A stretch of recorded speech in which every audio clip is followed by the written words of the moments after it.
दोस्तों, आलस्य की वजह से हमें जीवन में कई बार अच्छे मौके हाथ से निकल जाते हैं, फिर बाद में हमें पछताना पड़ता है। और इसी विषय में मैं आपको एक कहानी सुनाना चाहता हूँ। पुराने समय में एक आश्रम में गुरु अपने शिष्यों के साथ रहते थे। गुरु बहुत ज़्यादा विद्वान थे।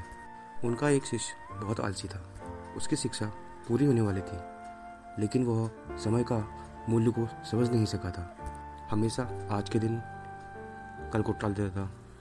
तब गुरु ने सोचा, अगर समय की महत्व को ये नहीं समझ पाया तो उसका जीवन बर्बाद हो जाएगा। एक दिन गुरु ने उस आलसी शिष्य को एक पत्थर दिया और कहा कि पुत्र, ये पारस का पत्थर है।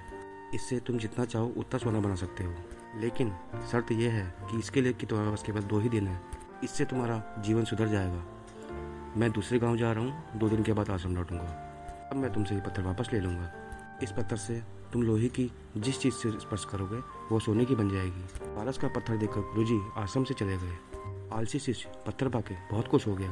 उसने सोचा, इस पत्थर से इतना सोना बना लूंगा कि पूरे जीवन भर काम करने की जरूरत नहीं पड़ेगी। शिष्य ने सोचा, अभी तो 2 दिन बाकी हैं, एक दिन आराम कर लेता हूँ, अगले दिन सोना बनाऊंगा। यह सोच के वह सो गया।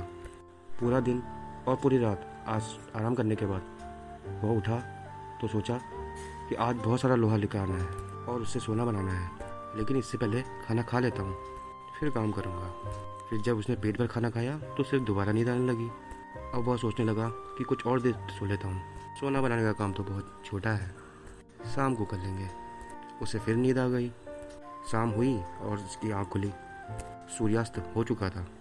वह उठा तो उसने देखा कि गुरुजी वापस लौट आए हैं। गुरु ने शिष्य से कहा, अब रात हो चुकी है, 2 दिन पूरे हो गए हैं, इसलिए अब वह पत्थर मुझे लौटा दो। पत्थर देते समय उसे अपनी गलती का एहसास हो गया। उसे समझ आ गया कि समय कितना मूल्यवान है। इसे आलस्य में बर्बाद नहीं करना चाहिए। दोस्तों, अगर आपको गुरुजी का ये तरीका पसंद आया तो आप ज़रूर कमेंट कीजिए और हमारे चैनल को लाइक और सब्सक्राइब कर दें।